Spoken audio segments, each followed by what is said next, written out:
जी अस्सलाम वालेकुम व्यूवर्स, क्या हाल है आपका। सर्दियों की सौगात जो है स्पेशल सरसों का साग, मैं अपने व्यूवर्स के साथ इसको शेयर करूं।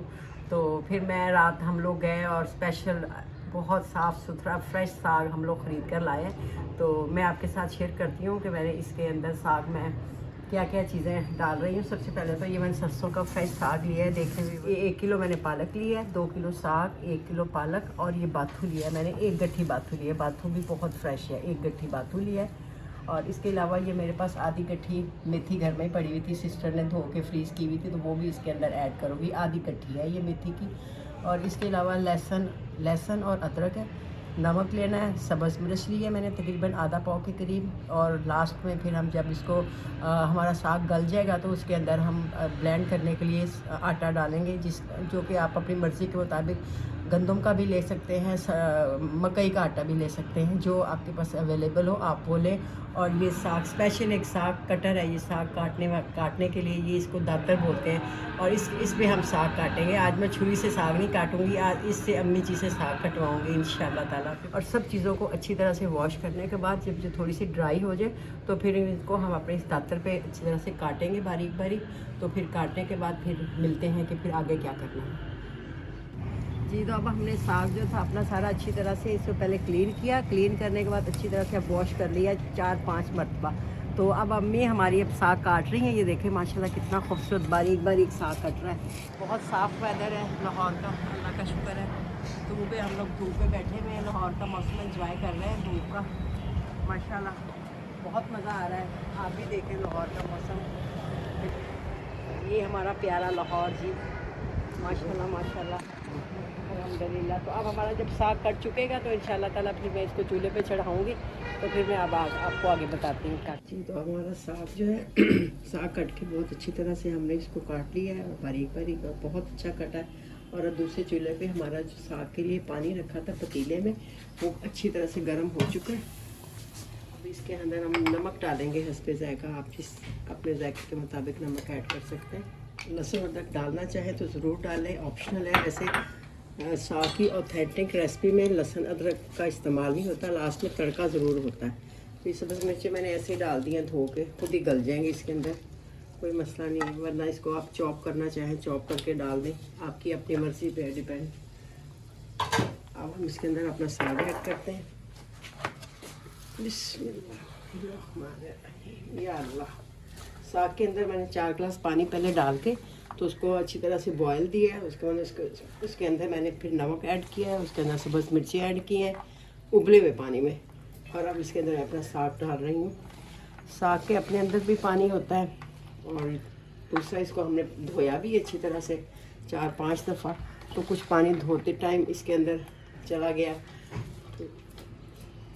तो पानी काफ़ी, अगर पानी की ज़रूरत पड़ेगी तकरीबन मिड में जाके इसको अच्छी तरह से, जब आधा गल चुका होगा, अगर ज़रूरत पड़े तो ठीक है, वरना उसी में आप इस साग को गलाएं, उसी पानी में जो एक दफ़ा पानी डाल चुकी हैं।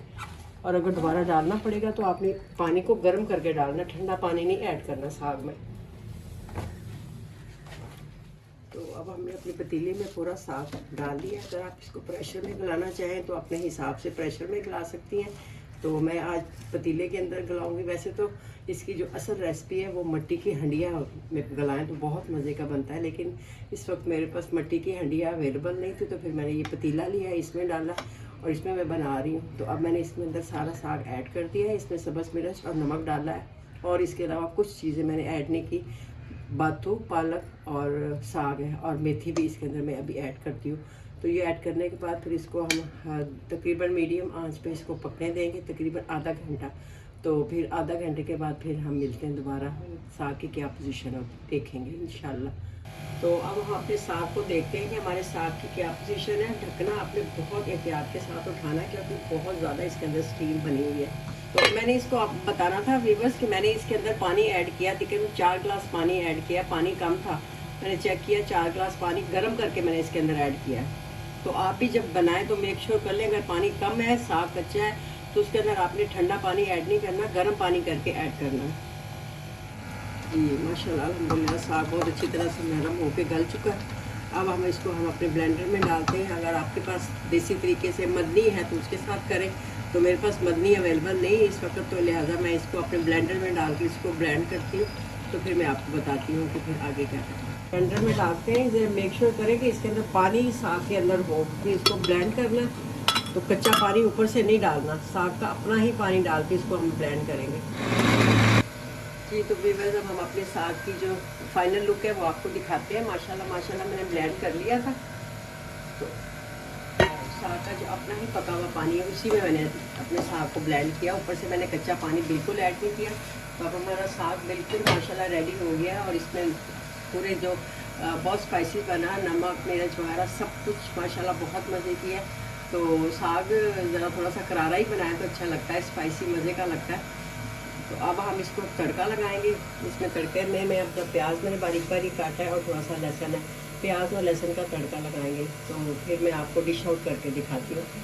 अब तो ये हमारे साग को हम देसी घी का तड़का लगा रहे हैं। अभी हमने प्याज ऐड किया है, तो प्याज थोड़ा सा हाफ फ्राई हो जाएगा तो उसके बाद लहसुन डालेंगे और थोड़ी सी इसके अंदर साबुत सुरख मिर्च 1-2 डाल के तो इसका तड़का हम अपने साग को लगाते हैं। ये प्योर देसी घी घर का बनाओ। ये अब देखिए हमारा प्याज का तड़का बिल्कुल रेडी हो चुका है। तो हम अपने साग पे डालते हैं। ये लहसुन और प्याज भी मुझे इस वक्त मिल सका है। मैंने सोचा था सुरख मिर्च भी डालूंगी, लेकिन सुरख मिर्च इस वक्त है नहीं घर पर, तो लिहाजा मैंने दोनों को ही लगा दिया, प्याज और लहसुन का तड़का। तो अब इसको हम अच्छी तरह से मिक्स करते हैं। बहुत मज़े की बहुत अच्छी खुशबू आ रही है। व्यूअर्स आप ज़रूर बनाइए, ज़रूर ट्राई करें। ये बहुत मज़े का साग बना है। ये सर्दियों की ख़ास स्पेशल डिश है, सरसों का साग बहुत मज़े का बना है। मसाला इसमें नमक मिर्च आप अपनी मर्ज़ी के मुताबिक। तो अब हम आपको अपना साग डिश आउट करके दिखाते हैं। माशाल्लाह बहुत मज़े का बना है, बहुत मज़े की खुशबू आ रही है। आप इस साग को, मेरी इस रेसिपी को इसी तरह ज़रूर बनाएं। बहुत आसान है, कोई मुश्किल नहीं है। सारी चीज़ें काट के धो के बना के अच्छी तरह इसको आप चूल्हे पे चढ़ा दें। बस थोड़ा ध्यान रखना पड़ता है, चेक करना पड़ता है तकरीबन 10-15 मिनट के बाद। तो ये बहुत मज़े का साग बनाएंगे, हमें तो बहुत मज़ा आएगा। बहुत मज़े से मकई की रोटी के साथ खाएं, चावलों के साथ खाएं। और ये घर का बना हुआ मक्खन इसके ऊपर हम डालते हैं। इसका मक्खन डालने से इसका जायका और भी मज़े का दुबाला हो जाता है। हम मक्खन इस पर डाल सकते हैं, आप इसके ऊपर देसी घी डाल सकते हैं, जिस तरह आप चाहें आप इसको खाएं, बहुत मज़ा आएगा। तो जी हमारा मज़ेदार साग पक कर तैयार हो चुका है। माशाल्लाह बहुत मज़े का आ रहा है। इसकी लुक बहुत मज़े की आ रही है, खुशबू भी बहुत मज़े की है। तो आप मेरी इस रेसिपी को ज़रूर बनाएं, ज़रूर ट्राई करें, बहुत मज़े का बनेगा। बिल्कुल इसी तरह इतनी रेशो से, जितनी पालक जितना साग और बाथू और मेथी जितनी डाली उसी के हिसाब से आप डालें। बाकी आप कम ज़्यादा आप अपने टेस्ट के मुताबिक इसको कर सकते हैं। तो आप मेरी इस रेसिपी को ज़रूर बनाएं, ज़रूर ट्राई कीजिएगा। लाइक करें, शेयर करें, सब्सक्राइब करें, दुआ में याद रखिएगा। इजाज़त दीजिए, फिर हाज़िर होंगे किसी और मज़ेदार रेसिपी के साथ। तब तक के लिए इजाज़त। ओके जी, अल्लाह हाफिज़।